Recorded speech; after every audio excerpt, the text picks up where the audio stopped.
êtes sur TV5 Monde, dernier kiosque de l'année, soyez les bienvenus. Au sommaire, cette semaine, un génocide est-il en cours au Burundi? Difficile à dire tant le pays est isolé. Depuis la réélection du président Nkurunziza, un troisième mandat contesté. Le pouvoir a-t-il ravivé les vieux démons? La crise dure depuis le mois d'avril. Peut-on parler d'attentisme de la communauté internationale? Et quel rôle joue le Rwanda voisin? Y a-t-il un risque que la région s'enflamme? Les larmes d'un Premier ministre. Justin Trudeau n'a pas caché son émotion en adressant ses excuses, les excuses du Canada aux autochtones acculturés pendant des décennies.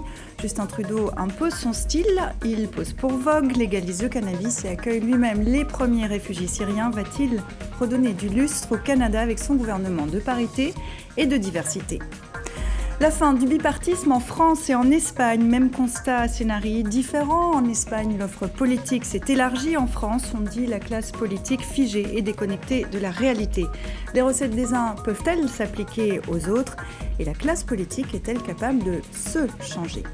Pour en parler, pour en débattre avec nous ce dimanche, voici nos kiosqueurs. Alexandra Chaska, journaliste à Radio-Canada qui nous arrive tout droit de Montréal. Vous avez longtemps été la correspondante de votre chaîne à Paris.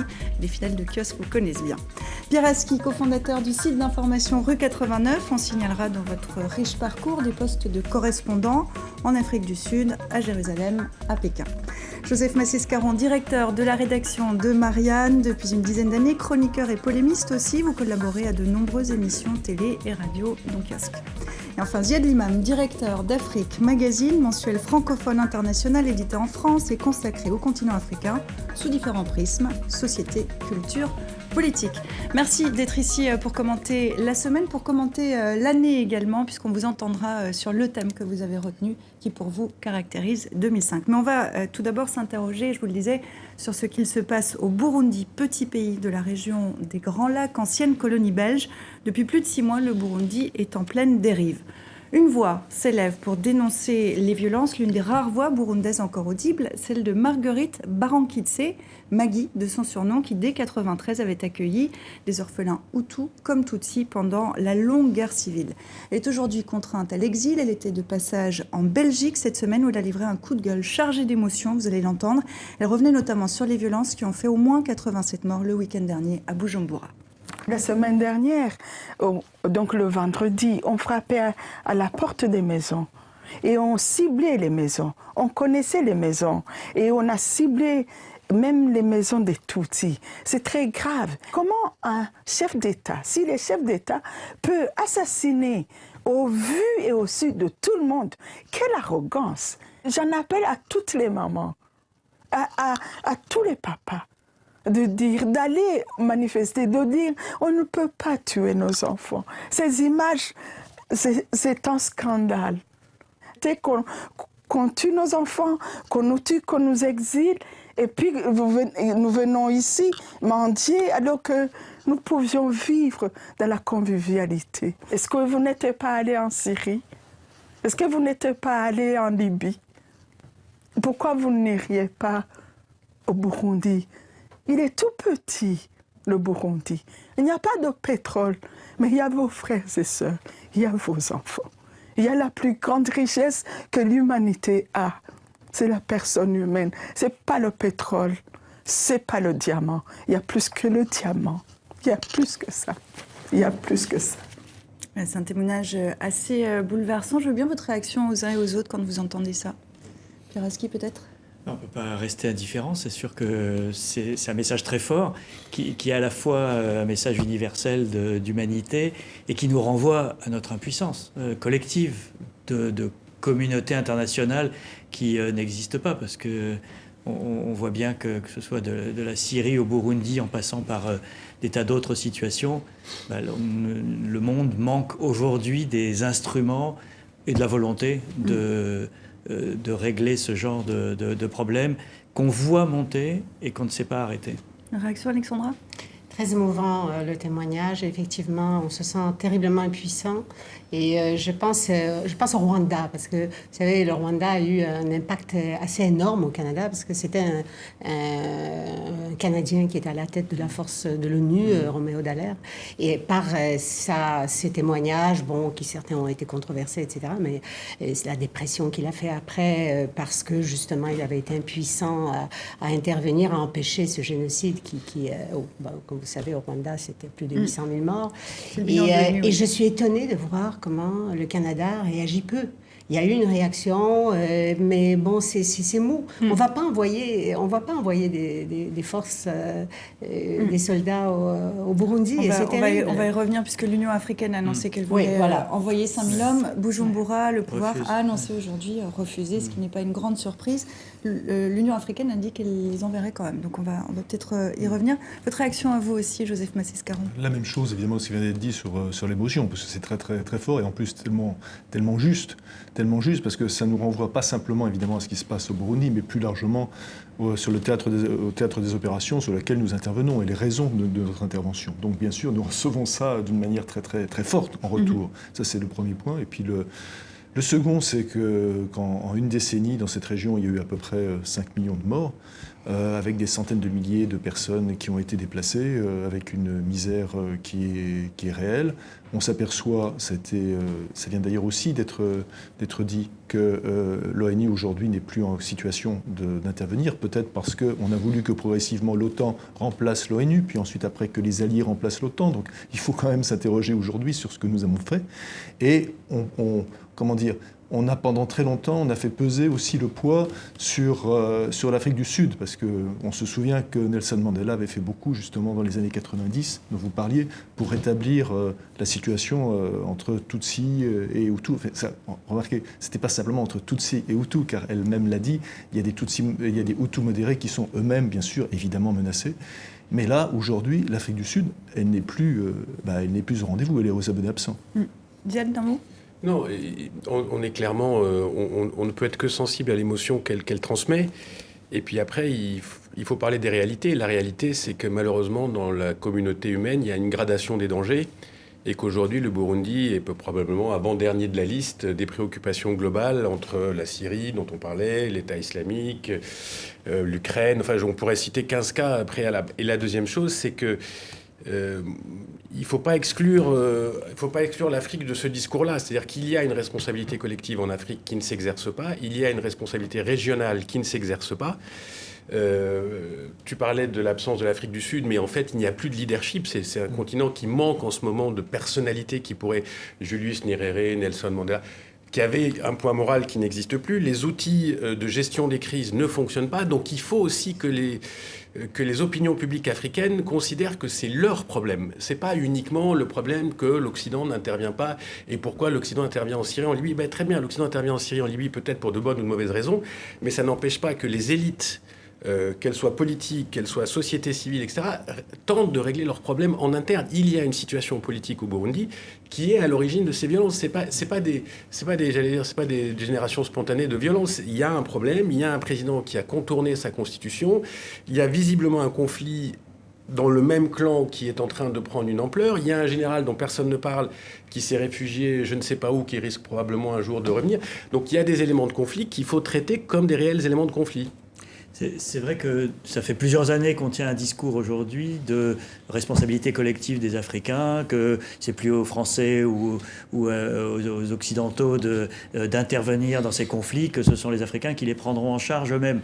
La réalité, c'est que l'Afrique, et en particulier ses institutions, ne sont pas encore arrivées à maturité. L'Union africaine reste un club de potentats en grande partie, qui a beaucoup de mal à nettoyer lorsque l'un de ses membres franchit toutes les bornes. Et là, on le voit bien avec cette décision qu'a prise l'Union africaine, effectivement, d'envoyer un contingent dont on ne connaît encore ni la composition, ni les pays qui vont qui vont en faire partie, mais qui a déjà été refusé par le président du Burundi, qui estime qu'il a le droit de massacrer à huis clos chez lui. Voilà, et c'est là toute la question de l'impuissance ou de la puissance africaine. Et justement, pardonnez-moi, le pouvoir est donc accusé, et c'est ce qu'on lui reproche maintenant, de souffler sur les haines sur les braises des haines ethniques. La question qu'on peut se poser, qu'on va se poser là, c'est est-ce qu'un génocide est en cours? Est-ce qu'on peut le savoir? Est-ce que c'est le cas? Mais moi, je pense qu'il faut... C'est un peu c'est pas une fausse question, mais il ne faut pas s'arrêter.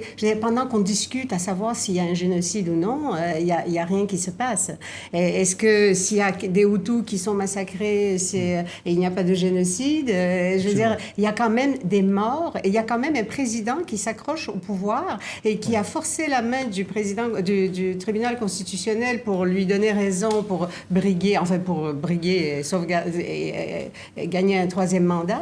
Et ce même président du tribunal constitutionnel qui se réfugie ensuite dans le pays voisin. Il faut penser déjà en amont et d'abord. Mais si on pense génocide dans la région, on pense au Rwanda. Vous le disiez tout à l'heure, 800 000 morts, c'est le chiffre de l'ONU. Au Rwanda voisin, est-ce que c'est pas une question qu'il faut se poser quand même? C'est pas un nombre de morts. C'est vrai que c'est plus compliqué, ça vient d'être dit que ça. Enfin, à mes yeux, c'est plus compliqué que ça parce que aujourd'hui, vous pouvez en effet traiter ça comme une manière de génocide ou de guerre ethnique. Vous pouvez aussi le traiter comme ce qui est peut-être plus positif, entre guillemets, sur le fait qu'en Afrique, il y a une volonté aussi de faire le passage démocratique, réellement. Il y a un certain nombre de forces démocratiques en Afrique qui existent, en Afrique de l'Ouest notamment, qui veulent que la démocratie se fasse dans la continuité, non pas dans la rupture, non pas à coup d'État. Et puis vous avez une autre partie de l'Afrique qui est extrêmement réticent. Par exemple, le voisin ex-Zaïre qui s'accroche aussi à son pouvoir, là aussi c'est une poudrière, c'est également une poudrière. Et là, on n'est pas tout à fait dans une question ethnique, parce que quand on dit qu'en effet, ce qui était déjà le cas dans les années 90, des Hutus modérés sont tués, ce que le témoignage que vous nous avez donné soutient et légitime, en effet, on voit que ce n'est pas simplement une question Hutsi contre Hutu, c'est plus largement le fait qu'en effet, ça vient de dire. Ces pays sont très différents. Oui. Moi, je pense qu'un des dangers de l'analyse, et je pense que là-dessus, les élites africaines ont raison, c'est de dire, nous, on plaque des raisonnements qui sont les nôtres, qui sont ceux d'une culture euro-américaine, sur des réalités qui sont qui sont très différentes et plus compliquées. Il est clair qu'il y a une question démocratique qui se pose, mais il y a aussi, comme partout dans le monde, des lobbies de pouvoir qui s'accrochent derrière X ou Y, qui transcendent les questions ethniques. C'est pas forcément aussi simple que les bons Hutus, les méchants Hutus, les bons Tutsis, les méchants Tutsis. Il y a des bons et des mauvais partout maintenant, et qui jouent leur propre carte. Donc c'est plus une question, j'allais dire, de mécanismes de dévolution pacifique du pouvoir selon des modèles africains. Quand on dit, par exemple, très rapidement, on dit « Monsieur le Président Untel ne veut pas partir ». C'est très bien, on peut faire des leçons de morale en disant « Monsieur le Président Untel ne veut pas partir », c'est absolument dégueulasse, c'est antidémocratique. Mais qu'est-ce qu'on fait? Comment cette société-là peut générer des forces en elle-même pour créer une alternance viable, acceptable par les uns et par les autres. Et ça, c'est le défi qu'on trouve aujourd'hui dans plusieurs pays d'Afrique. Il y a eu le cas du Burkina Faso, qui est l'antithèse de ce qui se passe aujourd'hui au Burundi. Un président qui a voulu forcer la Constitution, qui s'est fait renverser. Il y a eu un coup de force pour empêcher le processus démocratique a failli capoter avec un coup de force militaire. Et aujourd'hui, on a un président élu à la tête du Burkina Faso. Donc on agit en amont. Et les institutions africaines ont joué le jeu, c'est-à-dire qu'elles n'ont pas reconnu le coup de force lorsqu'il a eu lieu. On a quelque chose qui peut servir de référent, en tout cas. Tout à fait, mais si on prend le Burkina Faso, on peut à la fois reconnaître la force du processus démocratique, la maturité démocratique de ce pays, tout en reconnaissant que les gens qui sont arrivés au pouvoir étaient les anciens lieutenants du pouvoir qui a été déchu et que donc il y a une forme de continuité des élites qui a fonctionné, tout en reconnaissant que dans un pays comme le Burkina Faso, la composante ethnique, c'est-à-dire la culture Mossi, pèse de tout son poids et que si on n'est pas Mossi, il n'y a pratiquement aucune chance d'être élu président dans ce pays. Mais c'est pas grave, on peut prendre tous ces éléments, on peut les mixer et avoir une belle histoire, qui est le cas du Burkina. Mais on peut aussi avoir des mauvaises histoires. Le danger, encore une fois, et puis après j'arrête, le danger, c'est de lire ces situations à notre sauce à nous. C'est pas que je veux défendre à tout prix des interventions extérieures. C'est sûr que ça serait mieux que les Africains s'entendent entre eux, ça serait 100 fois mieux. Mais il y avait quand même une intervention française dans le cas du Burkina Faso, si je ne m'abuse. Et le président Hollande a fait des offres à Compaoré. Donc, je veux dire, il y a eu une intervention dans le bon sens. Et si on doit intervenir, c'est bien mieux d'intervenir comme ça que d'intervenir en amont, que d'intervenir avec soi-disant des casques bleus qui, de toute façon, on a vu l'impuissance des casques bleus dans les différents endroits, y compris au Rwanda. Et ça, c'est une règle universelle, c'est que la planète aujourd'hui n'a pas les instruments d'intervenir suffisamment tôt. Moi, j'étais frappé, ce souvenir de journaliste, mais j'étais à Belgrade 6 mois avant le début de la guerre civile, enfin la guerre d'éclatement de la Yougoslavie. Mais j'étais à Belgrade parce qu'il y avait une réunion qui était liée à la guerre du Golfe qui s'apprêtait à démarrer. Et tout le monde ne parlait à Belgrade que des conflits entre Croates, etc. Nous, on écoutait à peine et on ne comprenait rien parce qu'on était là pour la guerre du Golfe. Et quand je suis parti et que 6 mois après, il y a eu le premier coup de feu entre Croates et Serbes, tout est revenu, disant mais tout était écrit, il suffisait d'être quelques heures à Belgrade pour voir la guerre qui a duré au cœur de l'Europe pendant des mois. Et ça, franchement, voilà, on n'était pas capable de le voir. L'ONU était aux abonnés absents et les grandes puissances étaient occupées ailleurs. Donc on est dans le même cas. Peut-être quand même pour terminer, parce qu'il y a cette connotation ethnique, il y a quand même cette phrase, j'aimerais quand même vous la faire commenter, qui a été dite début novembre par le président du Sénat, un proche de Pierre Nkurunziza, du président, qui disait en gros que le jour où on dira Kora, il ne restera plus rien. Kora, ça veut dire travailler. Ça rappelle quand même fortement la sémantique génocidaire au moment du Rwanda. Mais il y a plein de sémantiques génocidaires qui ont été faites par les proches du président. Ils emploient très souvent le fait qu'il faille, par exemple, pulvériser, entre guillemets, les quartiers. Donc pulvériser les quartiers, ça signifie bien ce que ça veut dire. Et que tous les témoignages qu'on rapporte, c'est des témoignages, en effet, systématiques d'enlèvement, de meurtre. Voilà, ça on le sait. Mais encore une fois, c'est vrai que ce qui a été dit, le terme génocide, ça ne doit pas être l'élément qui nous donne à penser. Ça doit être autre chose. Ça doit être tout simplement qu'il y a un certain nombre de crimes et arriver, comme ça vient d'être dit, arriver suffisamment en amont, arriver à les prévoir. Mais pour ça, je reviens à ce que j'avais dit précédemment, il faudrait que l'ONU ne soit pas mise à mal comme l'ONU est mise à mal aujourd'hui dans tous les conflits. Parce que est-ce que l'ONU, aujourd'hui, dans les conflits dont en effet le témoignage a porté, est-ce qu'il existe ? Est-ce qu'il existe en Syrie ? Est-ce qu'il existe en Libye ? La réponse est non. Oui, c'est ça. C'est parce qu'on s'imagine qu'à partir du moment où on dit le mot génocide, tout le monde va s'arrêter. Ah, c'est génocide. Donc, mais les belligérants, les passions ne s'arrêteront pas. C'est parce qu'on aura dit génocide que les choses vont s'arrêter. Et alors, bon, oui, d'accord, on peut dire génocide, mais de toute façon, on est sur une pente terrible. Ça, c'est clair. Le mot de la fin, peut-être pour Peut-être vous, qu'une des choses que nous, on pourrait suivant. faire si on se mettait du côté du Nord, et encore une fois de la pensée occidentale, je pense que si on avait des primes plus marquée à la bonne gouvernance, si on avait une implication plus forte vis-à-vis des pays, et je ne parle pas que de l'Afrique, je parle de tout le spectre sud, disons, si on soutenait plus activement des expériences relativement démocratiques, encore une fois, il ne faut pas demander la Suède, on n'est pas du tout dans les mêmes situations, il y a des forces tout à fait contraires, etc. Donc, mais simplement, si on aidait les gens qui ont une véritable volonté de démocratie, de gouvernance, de progrès, et qu'on faisait des signes, même si ça peut être perçu comme une espèce de petite, excusez-moi du terme, une carotte, c'est pas très grave. Multiplions les carottes pour que ce camp-là soit incité, soit soutenu, et non pas qu'on n'ait pas des petits sourires, encore une fois, d'intellectuels satisfaits en disant « Ah, le Sénégal, c'est super, le Bénin, c'est super, là, c'est super, mais bon, il y a les méchants Africains. » Non, il faut être plus, je pense qu'il faut être plus réaliste et plus actif. Et pas aider que les pays où il y a du diamant ou du pétrole. Et pas construire que construire des puits qui, de toute façon, au bout de 10 ans, souvent, les pompes ne marchent plus. Et encore une fois, plutôt investir dans la gouvernance. Les élites locales ont une responsabilité immense. C'est leur pays. C'est leur continent, c'est leurs gens et leurs enfants. Et tant que, là aussi, la situation du Burundi ne fait pas lever le petit doigt d'un... Excusez-moi, je vais prendre Dakar comme exemple, parce qu'il y a beaucoup d'intellectuels, il y a une vie politique à Dakar. Tant que ça ne fait pas lever le petit doigt d'un intellectuel sénégalais ou ivoirien, etc., sur le sort de ce qui se passe au Burundi, c'est qu'il n'y a pas de prise en compte par les élites africaines de ce qui se passe chez eux. Message entendu.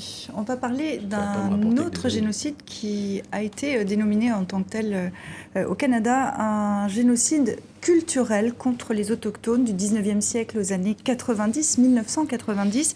Plus de 150 000 enfants amérindiens, métis et inuits ont été acculturés et souvent maltraités dans des pensionnats. Justin Trudeau n'a pas caché son émotion en adressant les excuses du Canada aux Premières Nations. J'ai l'honneur d'accepter, au nom du gouvernement du Canada, le rapport final de la Commission. Mais Justin Trudeau, un rapport de 10 000 pages, 10 kilos de documents qui racontent l'horreur subie par 150 000 enfants autochtones qui, à partir de la fin du 19e siècle, ont été arrachés à leurs familles et placés de force dans des pensionnats gérés par les églises protestantes et catholiques. Madeleine Basile avait à peine 5 ans lorsqu'elle a été envoyée dans une de ces écoles. Sa grande sœur y est morte. C'est le début d'un temps nouveau pour moi, ma famille, pour nous tous, les survivants. Des témoignages déchirants que de larmes versées. Même le Premier ministre Justin Trudeau ne pourra pas retenir les siennes. C'est le prix de la vérité. L'heure maintenant sera à la réconciliation. Allez, Justin Trudeau entend même demander au pape que l'Église catholique fasse son mea culpa à son tour. Le précédent gouvernement s'était déjà officiellement excusé de ce génocide culturel. C'est en 2008. Il avait accordé 1,9 milliard de dollars canadiens de compensation aux anciens élèves. Alors Alexandra Chaska, pourquoi ce rapport fait sensation aujourd'hui? Qu'est-ce qu'il y a de nouveau? Et d'abord parce que le rapport est extrêmement complet. C'est 7000 témoignages, c'est 6 ans de travail. On est effectivement 7 ans plus tard après les excuses du précédent Premier ministre, M. Harper. Et il y a des recommandations très concrètes, très claires. Il y a 94 recommandations que Justin Trudeau s'est engagé à remplir jusqu'à la dernière. Qui disent quoi alors justement? On est encore... substance. Bon, ben, évidemment, c'est d'intervenir au niveau de la situation socio-économique des Amérindiens, des Premières Nations, des Inuits aujourd'hui, qui est désastreuse. Vous avez, c'est pas seulement les écoles, donc les écoles, vous l'avez bien dit, génocide culturel, ça a été vraiment décrit comme tel. Il y a encore 80 000 survivants aujourd'hui, on dit aujourd'hui survivants de ces pensionnats.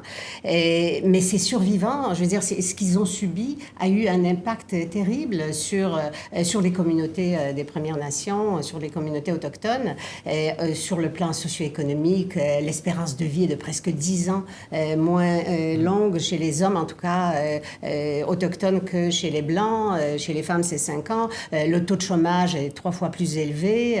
Et il y a tout un autre problème sur lequel, d'ailleurs, Justin Trudeau a promis d'agir et a commencé à agir, c'est la disparition et les assassinats des femmes autochtones. C'est une de ses promesses de campagne. Une de ses promesses de campagne qu'il a tout de suite mise en application en créant un comité de 3 ministres, dont une autochtone. La ministre de la Justice aujourd'hui est une autochtone, une chef autochtone, pas seulement une autochtone. Et donc, la commission, il a mis sur pied cette commission d'enquête sur les disparitions des femmes autochtones. Est-ce que cette émotion qu'on ressent chez lui, les Canadiens la ressentent aussi? Est-ce que le sujet intéresse pour dire ça autrement? C'est un leader qui est quand même assez écouté aujourd'hui au Canada. Il y a quand même une histoire d'amour actuellement entre les Canadiens et Justin Trudeau, il faut le dire. Mais cette émotion sur la question autochtone... Et cette émotion est certainement entendue et ressentie par l'ensemble des Canadiens. Et son engagement, c'est ça un leader aussi, c'est de dire... enfin, je ne vais pas faire nécessairement l'apologie de Justin Trudeau, mais je veux dire... Oui, c'est ça. C'est facile de ça. En fait, je devrais commencer à le critiquer. Mais il reste que... Et je crois que même cette émotion, ces pleurs ne sont pas fins. Et je crois qu'il le ressent vraiment, que c'est quelque chose qui... D'ailleurs, il y avait des Autochtones pendant sa cérémonie d'investiture qui ont joué un rôle énorme du début jusqu'à la fin de la cérémonie. Et on va au-delà des symboles. Joseph? Oui, je vais intervenir tout de suite parce qu'en fait, il s'est trouvé que lors d'un voyage il y a quelques mois à Montréal, j'ai visité un musée dans ce musée, il y avait en effet des témoignages, à la fois des témoignages, des photos absolument terribles de ces enfants, mais vraiment terribles. C'est-à-dire que là, pour le coup, lorsqu'on parle de génocide culturel, on a vraiment l'impression, c'est-à-dire la manière d'organiser, c'était vraiment des camps, c'est-à-dire les enfants étaient arrachés à leur famille d'une manière mais vraiment dramatique. J'ouvre quand même juste une parenthèse, c'est peut-être qu'un jour en France, on parlera des harkis, des enfants d'harkis qui ont été arrachés dans les camps où étaient parquées leurs familles. Peut-être qu'un jour, on en parlera. Un jour.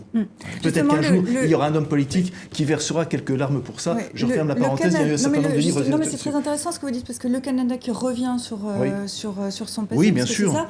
Est-ce que la France en est capable? Mais juste quand même deux phrases sur le Canada quand même. Quand on voit la situation de l'Europe, et même la différence avec les États-Unis, moi c'est quelque chose qui chaque fois me fascine, c'est comment les mêmes colons ont donné deux hybridations complètement différentes, rapport au pouvoir, à la politique, aux minorités. Le débat sur les Amérindiens n'a jamais été ouvert aux États-Unis, sauf par des espèces de traités à 2 balles qu'il faut contester en justice, etc. Donc il y a quand même il y a un Canada surprenant. Et la deuxième chose, c'est la jeunesse de cet homme.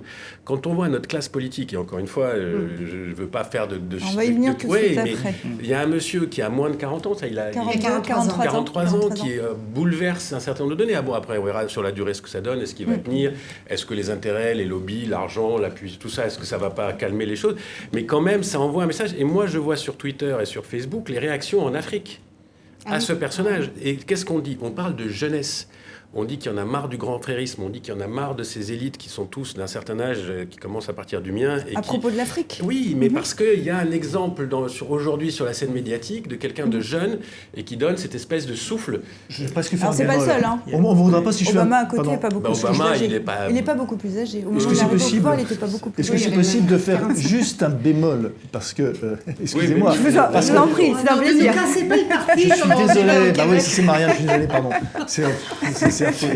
Mais, oui, c'est une marque de fabrique, pardon. Mais non, mais d'abord, il est né avec une cuillère en or dans la bouche. Ouais. Voilà, il fait partie de l'establishment. Et la cuillère du pouvoir, comme dit Pieraski. Était un premier ministre c'est le fils de Pierre Trudeau. Donc c'est quelqu'un, d'abord, moi, il me fait beaucoup penser... Mais il avait une maman il me fait... Oui, d'accord. Il a toujours. Il me fait... On l'a... Alors, c'était peut-être injuste, on l'a nommé le Premier ministre selfie, parce que aussi, il a un ego extrêmement surdimensionné, mais il me fait penser, mais très très franchement, à Tony Blair par moment. Il me fait penser à Tony Blair.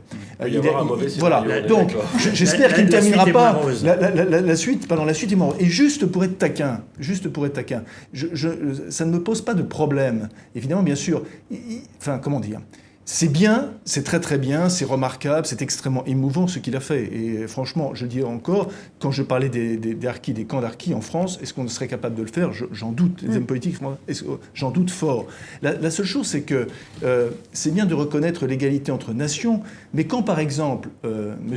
Justin Trudeau refuse de revoir la Constitution, je le rappelle, canadienne, qui n'a pas été ratifiée par le Québec, ce qui est quand même un léger problème, entre nous soit dit, et qui dit, mais non, il n'y a pas de problème, passez. Alors, je vais aux Amérindiens, mais alors les Québec et la gouvernance, on verra après. Alexandra, j'ai envie de vous entendre après ça. Excusez-moi de mettre les pieds sur le... Non, mais vous avez tout à fait raison. C'est vrai que sur la Constitution, il est assez intraitable, il l'a encore répété il y a quelques jours, mais bon, un problème à la fois. Je pense que sur les Amérindiens, pour le moment, c'est un parcours sans faute, parce qu'il y a la commission d'enquête sur les femmes autochtones disparues, parce qu'il s'est engagé à donner vie aux 94 recommandations. Je pense que là-dessus, c'est un parcours sans faute. Sur une autre promesse, je ne vais pas trop parler seulement de Trudeau, mais sur l'accueil des réfugiés. Il a dit 25 000 réfugiés. Bon, finalement, c'était un peu difficile d'ici Noël, 25 000, donc 10 000. Là, il y en a peut-être fait un peu trop, parce qu'aller à l'aéroport puis mettre les manteaux d'hiver sur le dos des réfugiés qui arrivent... Pourquoi pas? C'était un petit peu mieux beaucoup. Que ce qu'on fait, nous, en train de dire on en prendra 500 et on va les mettre dans un village le plus loin possible de tout le monde.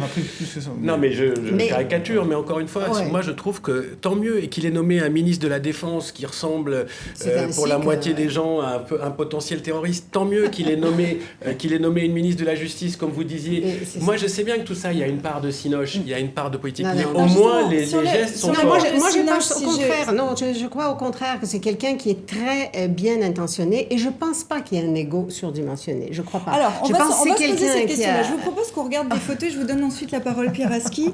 Justin Trudeau, si je vous paraphrase un peu, il est jeune, il est beau, ils sont bons. Le sable chaud. Non, ça, c'est il bon. pose... vous aviez l'air d'accord. Vous avez tous l'air d'accord avec Alexandra. Le sable chaud au Canada, c'est difficile à trouver. Ils sont la banquise. Oui, il y a du sable chaud. La banquise. Mais pendant 2 semaines. Bon, en tout cas, Justin Trudeau, on le voit, pose avec sa femme pour le numéro de janvier du Vogue américain. Mais donc, on l'a dit, il est aussi généreux. Il accueille les premiers réfugiés syriens à l'aéroport. Il emmène des enfants malades au cinéma. Puis il est cool parce qu'il légalise le cannabis tout en se défendant de jouer à la vedette. Est-ce que c'est comme ça qu'on fait de la politique en 2015, Pierre Aski ? Alors, il faut quand même de la substance. Ça ne suffit pas d'être cool et d'être dans Vogue pour faire de la politique. Ça aide à se faire élire et à être populaire pendant un moment. Après, il faut qu'il y ait quand même des résultats. Mais je voulais revenir à la question que vous avez posée, à laquelle nous n'avons pas répondu, sur est-ce qu'en France, aujourd'hui, on est capable de regarder notre passé de la même manière. Et moi, ça me fait penser à Chirac et Vichy, qui a été... voilà, il a fallu attendre Jacques Chirac pour que la France reconnaisse ses responsabilités dans les crimes de Vichy. Et aujourd'hui, on entend une musique totalement inverse en France, qui est la repentance, ça suffit, il faut arrêter l'autoflagellation, on n'a même plus aucune responsabilité dans quoi que ce soit, par exemple, dans tout le débat sur est-ce que le terrorisme a des racines sociales ou historiques. Il y a aujourd'hui une unanimité de Valls à Marine Le Pen pour dire non. Il n'y a aucune responsabilité. Et là, moi, ça me pose un problème, c'est qu'effectivement, un pays qui n'est pas capable de se regarder dans le miroir pour les bons et les mauvais côtés est un pays qui a des problèmes. On va s'intéresser maintenant. On a effectivement un problème aujourd'hui, et on va clairement avec la mémoire. Maintenant à la classe politique en France. Donc, peut-être avant d'y venir, je m'adresse aux 2 Français autour de la table. Est-ce qu'un Justin Trudeau, ça fait rêver pour la France 3, si vous voulez vous reprendre. Non, mais je tiens à le préciser. Oui. Excusez-moi, Ziad, pour vous 3, je ne sais pas. Est-ce que Justin Trudeau, ça fait rêver en France ? On va s'intéresser à la classe politique française. De toute façon, bien sûr que ce type de figure fait rêver, ce type de figure interpelle. Comme disait Pierre Aski, si, évidemment, bien sûr, il y a de la substance derrière. Donc pour l'instant, on ne sait pas. Pour l'instant, il y a des gestes. C'est vrai, il y a des nominations. Des nominations qui ont été particulières, qui ont quand même frappé. Ministre des institutions démocratiques, une jeune Afghane de 30 ans qui est arrivée à l'âge de 11 ans comme réfugiée au Canada. Un nouveau ministère des institutions démocratiques, je veux dire, c'est quand même, il fallait y penser. Mais moi, je vais juste ajouter une chose, c'est que ce que vous ne savez peut-être pas, c'est que son principal conseiller, c'est un grand ami qu'il a rencontré à l'université, qui sont comme 2 doigts de la main aujourd'hui, il s'appelle Gérald Botts, et c'est un fils de mineur, parce qu'on parlait de la cuillère d'argent, ou cuillère d'or même, et qui est un fils de mineur de charbon de la Nouvelle-Écosse, dont la mère était infirmière, le père était mineur toute sa vie. Alors, vous voyez, c'est quand même quelque chose. Il a les 2 pieds sur terre, d'une certaine manière, il ne peut pas faire autrement. Et ces 2 hommes-là travaillent en tandem. C'est le cardinal Richelieu, en fait, à l'envers, mais en fait, c'est l'éminence grise derrière Justin Trudeau. Alors, pour la substance, je pense qu'il y a des bases aussi là qui sont importantes à connaître. On vous sent très optimiste, pour Alexandra, on en est ravis. Pour revenir sur la question, pardonnez-moi. On va avancer, pardonnez-moi. Sur la question du renouvellement, c'était peut-être... On va y venir. Allez-y, dans ce cas-là, je vous en prie. Non, mais pas du tout. Non, mais sur la question du renouvellement, c'est quelque chose qui est fondamental en France. Quand vous allez à l'étranger, ce qui est frappant, que vous alliez au Portugal, que vous alliez en Angleterre, que vous alliez un peu partout, on vous dit, allez en France, à vos présidentielles, vous plaisantez là, il ne va pas y avoir les mêmes. Et vous êtes un peu gêné parce que, bien sûr, qu'il va y avoir les mêmes, qu'il risque fort d'y avoir les mêmes, que c'est le plus probable qu'il y ait les mêmes. C'est quand même le plus probable qu'il y ait les mêmes. Parce qu'il n'y a pas il n'existe pas de génération spontanée. Un papier du Guardian cette semaine qui prenait comme exemple Laurent Fabius, héros de la COP21, mais qui symbolise pour le Guardian justement ce non-renouvellement de la classe politique en France. C'est un exemple qui est parlant. C'est un exemple... Non, Pierre. Non, c'est vrai qu'on a un vrai problème en France, c'est que un échec politique n'est pas sanctionné. On le voit bien en Angleterre, en Allemagne, aux États-Unis, quelqu'un qui perd une élection disparaît, passe à autre chose dans sa vie. En France, vous perdez une élection, vous restez. Le pire, c'est Claude Barthelone il y a quelques jours. C'est-à-dire que la règle du jeu pour Claude Barthelone, donc, qui était candidat tête de liste socialiste pour l'Île-de-France aux élections régionales, la règle du jeu, c'était je gagne, je perds, je gagne quand même, puisque je retourne à la présidence de l'Assemblée nationale. Et pour moi, ça symbolise cette incapacité, effectivement, à se dire, OK, j'ai perdu la partie, il n'y a rien de honteux à perdre une élection, au contraire, on se bat pour ses convictions, et à un moment, elle passe ou elle ne passe pas. Et là, on a ce problème qui fait qu'on a des carrières qui sont interminables. Le problème, moi, je pense que ce qui tue les démocraties, c'est les oligarchies. Et la démocratie, il n'y a rien à faire. À un moment, elle s'affaiblit face à la puissance d'un certain nombre de gens, que ce soit politique. Mais si on regarde les affaires en France, quand vous discutez avec le monde des affaires, les patrons qui montent se plaignent de l'étau qui est posé par le grand capital français sur n'importe quelle progression. Et c'est pour ça que Trudeau, c'est intéressant. C'est pour ça que Barack Obama, c'est intéressant. C'est pour ça que l'exemple anglo-saxon par rapport à nous autres latins qui sommes verrouillés à nos... Mais peut-être que même nous-mêmes, dans nos propres entreprises, on s'accroche à nos fauteuils, qu'on a du mal quand même avec le côté générationnel. Je pense que la France, c'est un pays qui n'est pas très générationnel. Le renouvellement, ce n'est pas forcément la jeunesse. C'est pas forcément la jeunesse parce que ce n'est pas forcément la jeunesse parce que justement je reviens avec l'exemple que tu viens de prendre, c'est-à-dire que il peut très bien y avoir un renouvellement qui finalement se fait il peut très bien y avoir des figures nouvelles ou jeunes dans l'oligarchie parce que incontestablement, Marion Maréchal Le Pen a eu un certain nombre de voix parce qu'elle est jeune, parce qu'elle a 25 ou 26 ans. Donc c'est incontestable. Et pourtant, je veux dire, c'est une PME. C'est une PME Le Pen. Il n'y a pas de parti Front National. C'est d'une famille qui est entre eux, qui se passe le pouvoir. C'est une oligarchie. C'est même presque, je dirais presque c'est une oligarchie financière. Ils sont sur l'argent. Ils sont d'accord. Ne vous en faites pas. Ils sont d'accord. Ils trouvent toujours un accommodement. Qu'il s'agisse en France ou en Suisse, ils trouvent toujours un accommodement. Mais simplement donc le renouvellement, c'est pas simplement ça. Le renouvellement, c'est en effet voir des personnes arriver d'ailleurs également. Alors c'est le cas de l'Espagne. C'est le cas de l'Espagne. Les Espagnols votent aujourd'hui. Ils élisent leurs députés. C'est la question qu'on va se poser aussi. Est-ce que c'est la fin d'un certain bipartisme ? Il semblerait que ça soit le cas en Espagne, puisqu'il y a le classique Parti populaire de droite, le Parti socialiste, et puis deux formations plutôt nouvelles, Ciudadanos qui est de centre et Podemos qui est de gauche. Est-ce que, en effet, c'est la fin du bipartisme ? Là, on parle de renouvellement des élites politiques, on voit de nouveaux visages, les Espagnols s'intéressent de nouveau à la politique. Comment ça marche ? Comment ils ont pu y arriver ? Et est-ce que ça peut marcher en France ?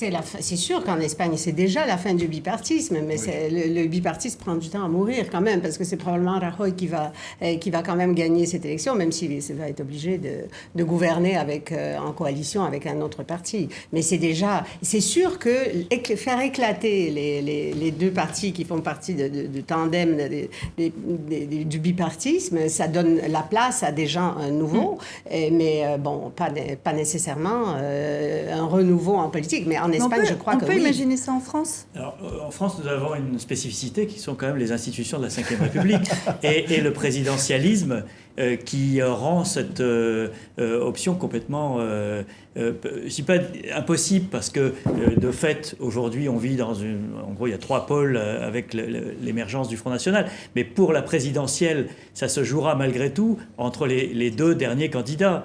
Que ceux du deuxième tour. Et ça, c'est un système qui, je pense, est aujourd'hui l'une des causes du mal français. Regardez comment le président Hollande ne pense qu'à ça. Et en fait, toute son action est conduite depuis des mois et des mois dans cette perspective qui est quand même distante encore de 16 mois. Mais est-ce que, Pierre Aski, vous êtes en train de nous dire qu'il faut passer à la 6e République ? Moi, je ne serais pas contre, personnellement. Mais... Qui d'autre ? Mais je ne suis pas contre non plus. Mais après, c'est pour faire quoi ? Je veux dire, ça dépend. Si c'est une 6e République Front National, je préfère la 5e. Je préfère la 5e avec ses défauts. Donc, il faut voir ce qu'on est capable de générer. Non. Ce qui m'intéresse aussi, c'est les changements de... Parce que là, on parle de 3 partis maintenant, c'est inscrit, il y a 3 pôles. Mais on voit bien qu'entre les 2 partis traditionnels, il y a des choses qui qui se discutent, qui se négocient. Il semblerait peut-être qu'un jour émergerait quelque chose qui ressemble à une social-démocratie centriste en France, que peut-être on va repousser à droite les plus droitistes et on repoussera à gauche les plus gauchistes. Enfin, c'est pas non plus un pays mort. Je veux dire, il ne faut pas qu'on soit dans le... Il se passe des choses dans ce pays qui ont un peu de mal à émerger parce que les appareils sont très puissants et que... Mais les appareils sont morts. Moi, je crois qu'on est toujours dans le bipartisme en France. Malgré les trois pôles, moi, je le vois encore comme... Parce que, en fait, les républicains sont en train d'imploser en se faisant enlever une partie de leurs idées par la soi-disant gauche et l'autre partie par l'extrême droite, ou en prenant... Enfin, et on est toujours en présence d'une droite et d'une gauche, soi-disant, sauf que la droite, c'est devenu le Front National. Sauf que le premier parti de France, c'est pas le Front National, c'est les abstentionnistes. Oui. C'est-à-dire les gens qui ne croient plus à ce système et qui en ont marre d'une chose. Et je pense que c'est la faiblesse de notre démocratie, et pas seulement en France, c'est que, en gros, la démocratie fonctionne pour des élections, et une fois que vous avez voté, vous êtes totalement exclu du fonctionnement de la vie politique jusqu'aux élections suivantes. Et je pense que là, il y a quelque chose à réinventer pour réenchanter notre démocratie, pour employer un mot à la mode. On ne peut pas, pour revenir sur ce que dit Sepieraski, je suis d'accord à 200%, on ne peut pas faire émerger en France des forces nouvelles tant que nous aurons les institutions que nous avons. C'est absolument impossible. La présidentialisation court-circuite toutes les initiatives, ou toutes les nouveautés, qu'on le veuille ou qu'on ne le veuille pas. Et elles ont même pour conséquence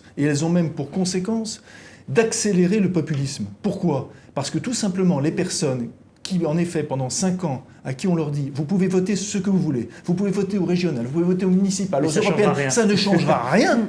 Écoutez, franchement, ça fait du populisme. Moi, je suis désolé. C'est pour ça qu'il faudra probablement un accord très large d'une partie de la classe politique, dont moi je ne la vois que au... Peut-être que Giscard avait raison trop tôt, j'en sais rien. Je ne la vois que au centre-droit, centre-centre et centre-gauche pour modifier les institutions, les réformer et débloquer les verrous économiques de ce pays qui ne pourront être débloqués que par des super majorités, c'est-à-dire pas par une majorité de droite minimale et une majorité de gauche minimale. Comment on va changer le code du travail, comment on va débloquer les énergies, comment on va changer la constitution, comment on va revenir à une dose de parlementaire, tout ça ne se fera pas camp contre camp. Tout ça se fera à un moment quand il y aura une réunion de suffisamment d'énergie pour le faire. Et moi, quand je regarde la vie politique française, évidemment, je la regarde un peu plus de l'extérieur que vous, mais je me rends compte que ce qui manque le plus ici, c'est le courage. C'est le courage politique. J'arrive d'Allemagne. On voit tous l'extraordinaire réussite de l'Allemagne. Et je viens de faire un long reportage sur les réfugiés en Allemagne. Et cette espèce de geste de Mme Merkel de les faire entrer tous, enfin 1 million, là, il vient d'avoir le 1 000e cette année. Alors évidemment, il y a maintenant beaucoup de contestations à l'intérieur de son propre parti. Mais je veux dire, c'est un geste courageux. Et j'ai commencé à analyser des gestes courageux des politiciens allemands, en commençant par la réunification de l'Allemagne. Et je veux dire, si on veut qu'un pays avance, il faut du courage. Je pense que... C'est un geste courageux, mais c'est quand même la majorité des Européens, notamment les Français, qui l'ont payé, cette réunification. Voilà, donc moi je veux bien qu'ils l'ont poussé en plus. Mais... Donc nous l'avons payé même au prix fort, cette réunification. D'accord, mais alors pourquoi Alors demander la même chose. Mais alors est-ce que tout le monde est d'accord sur l'idée que le monde politique, la classe politique manque de courage, et on va clore ce thème là-dessus, Pieraski. Je pense qu'on est victime du court-termisme et qu'on est effectivement dans une classe politique qui tourne en rond, qui ne pense qu'à sa réélection et à préserver ses avantages acquis, et qui est aujourd'hui totalement déconnectée des aspirations de ses électeurs entre les élections. Et donc il y a un moment, il faut casser ça, et ça ne sera pas uniquement en faisant venir des gens comme Justin Trudeau. C'est-à-dire c'est pas seulement une question. C'est pas seulement une question de nouvelles têtes, je pense. Je pense que c'est d'abord un changement de comportement. Et là, on en est encore très très loin. Joseph, mot de la fin pour vous là-dessus ? C'est pas le mot de la fin, c'est le mot de... Non, c'est pas le mot de la fin, parce que la vraie question qui se pose aussi en Europe, et ça me fera venir au sujet que j'ai choisi, c'est est-ce qu'en Europe, nous choisissons de nouvelles pratiques démocratiques, ou est-ce que nous choisissons le repli identitaire ? Entre les deux, il n'y a pas de juste voie. On va y revenir dans un instant. Je propose qu'on vous écoute, Ziad, sur ce thème de courage politique. Peut-être aussi, si je développe, est-ce que les politiques ne devraient pas se mettre un peu au service du peuple ? Mais c'est très difficile que les politiques... Enfin, c'est des politiques. Ils sont à la fois au service du peuple et à leur service et au service de leur parti. C'est le peuple qui est au service Mais des moi, politiques. je pense que la France a montré suffisamment de fois dans son passé qu'elle est capable de ruer dans les brancards. Et elle a suffisamment de fois fait sauter le caisson du système, des fois de manière très violente. Généralement. Oui, en général, ça se fait dans la violence. Donc le risque, c'est quand même que cette société qui est quand même au bout de quelque chose, accouche d'une violence qu'on pourra sentir nous-mêmes, mais ça peut aussi déboucher sur quelque chose de plus créatif. Et pour que ça soit plus créatif, il faut que les gens soient moins anxieux sur leur avenir économique qu'à court terme. Donc ça, je pense que ça dépasse les politiques. C'est qu'il faut qu'il y ait un peu de croissance, il faut qu'il y ait moins de chômage, il faut que les gens puissent se sentir plaisir. Et on pourra peut-être déboucher sur... Et on reviendra tout à l'heure sur identité. On va y revenir tout de suite. Parce que je pense que c'est important aussi. On va y revenir tout de suite. Je le disais tout à l'heure, c'est la dernière émission de l'année. Je vous ai demandé à tous de me dire quel thème vous retenez. On va commencer avec vous, puisque vous en parliez, Joseph. Pour vous, c'est la passion de l'identitaire en Europe. Expliquez-nous. D'abord, c'est une passion qui est partagée par tout le monde, pas simplement en Europe, puisque je pense que la régression, ce que j'appelle la régression, le repli identitaire, c'est une sorte de pandémie politique et qu'on le voit partout, qu'on voit en Inde, qu'on voit au Japon, qu'on voit vraiment sous des formes diverses un peu partout. Alors, en Europe, évidemment, bien sûr, ça m'intéresse plus parce que on voit des pays entiers, c'est des pays de l'Europe de l'Est, comme la Hongrie, comme la Pologne.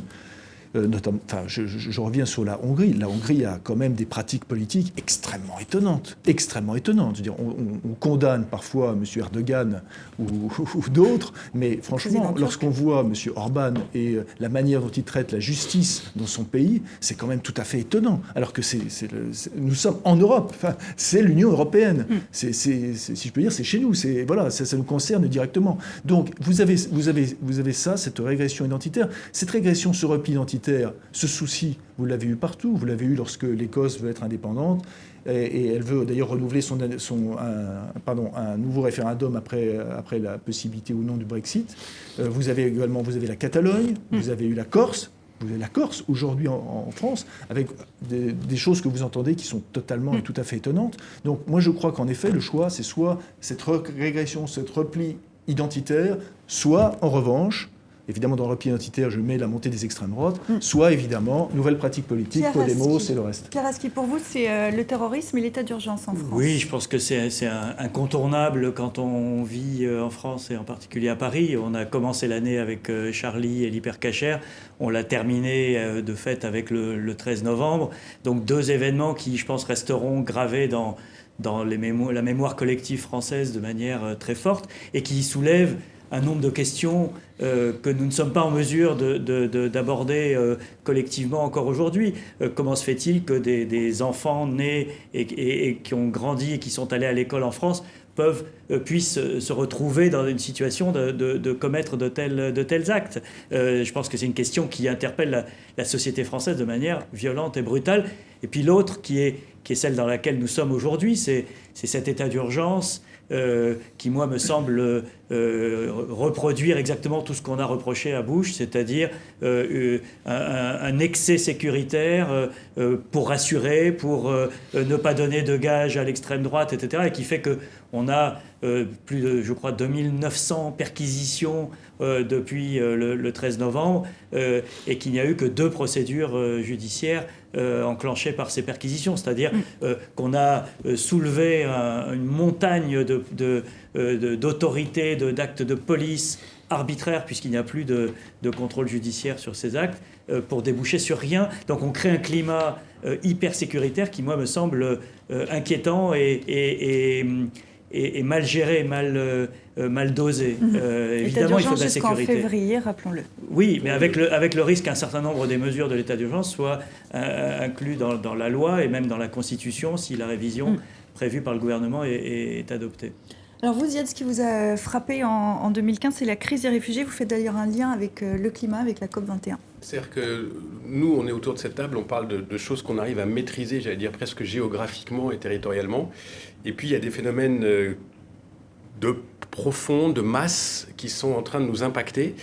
La crise des migrants, les gens pensent qu'on a fait le plus dur, mais si vous vous mettez juste avec un tout petit peu de perspective historique, il n'y a aucune raison que 2 ou 3 milliards d'êtres humains laissent l'Europe tranquille à long terme, où il y aura un revenu qui sera 50 fois plus élevé que sa périphérie au sud ou sa périphérie à l'est. Donc ces mouvements migratoires de la pauvreté et de la violence vers les zones pacifiées du monde, ils auront lieu, et donc il faudra bien trouver des solutions qui ne seront pas chacun chez soi, mais tous ensemble pour ce genre de problème.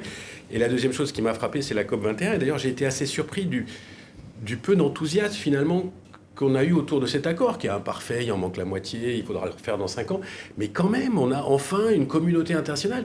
On l'appelle tous les jours, on l'appelle de nos voeux. Enfin, il y a 190 nations qui signent un document à partir d'une menace collective. Encore une fois, ce n'est pas une menace qui va juste toucher, bien sûr, ça va d'abord toucher les pays les plus pauvres, etc. Mais vous qui avez vécu en Chine, on parlait hors plateau de l'enfer atmosphérique de Pékin depuis 10 jours. C'est ça le changement climatique, de la sécheresse en Californie.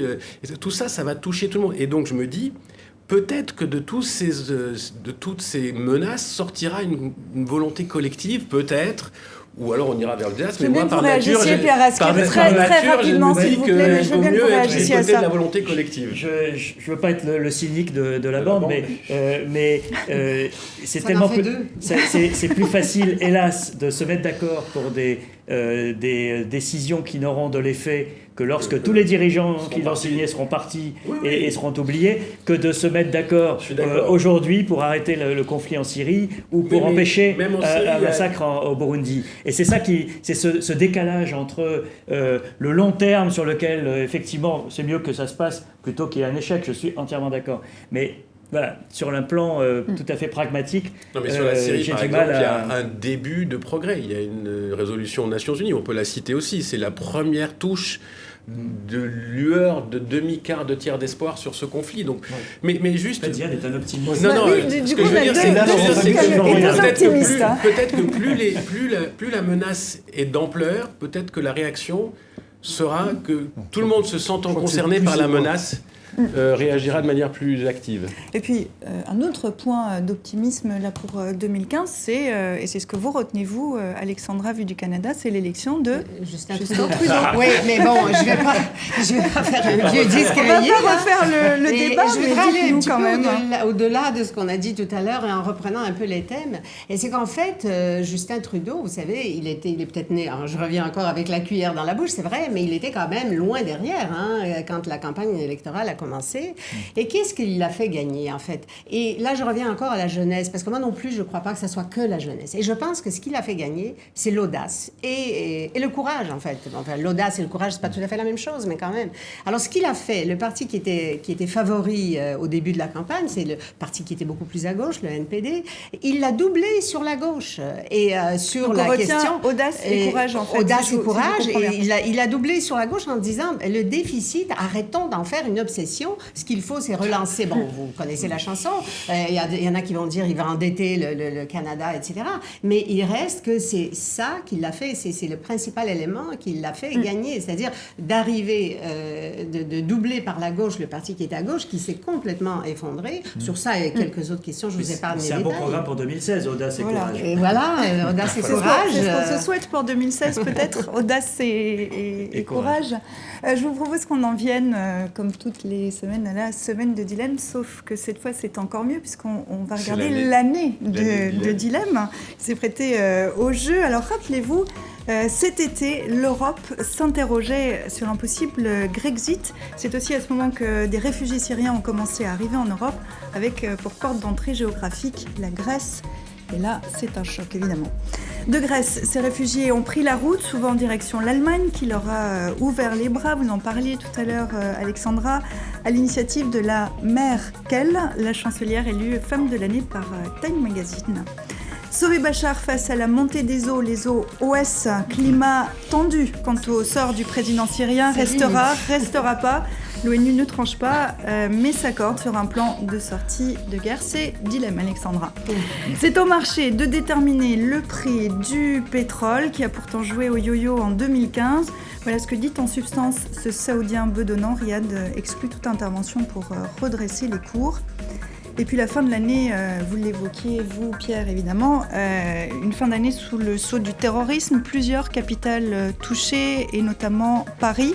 Pendant quelques heures, le groupe État islamique a éteint la ville lumière. Alors, autre bonne nouvelle, ce n'est qu'un échantillon, puisque sur le site de kiosque, sur le site internet de kiosque, vous pouvez aller en découvrir d'autres. C'est tv5monde.org/kiosque. Pour terminer, un mot pour définir 2015, le mot que vous retenez, et on se dit au revoir ensuite. Alexandra. Je ne vais pas commencer, il faut que j'y pense. Pierre. Mauvaise année. Mauvaise année, tragique. Tragique. Je crains le début des temps sombres, comme disait Hölderlin. Alexandra. Oui, même si j'avais l'air très optimiste tout à l'heure, moi aussi, le Canada est peut-être une exception seulement, pour le moment. On se retrouve en 2016 pour en parler. Merci à vous quatre d'être venus ici. Merci, un grand merci sincère à vous qui nous suivez fidèlement toutes les semaines des quatre coins de la planète. Kiosque revient le 10 janvier. Je vous souhaite de passer de très belles fêtes de fin d'année.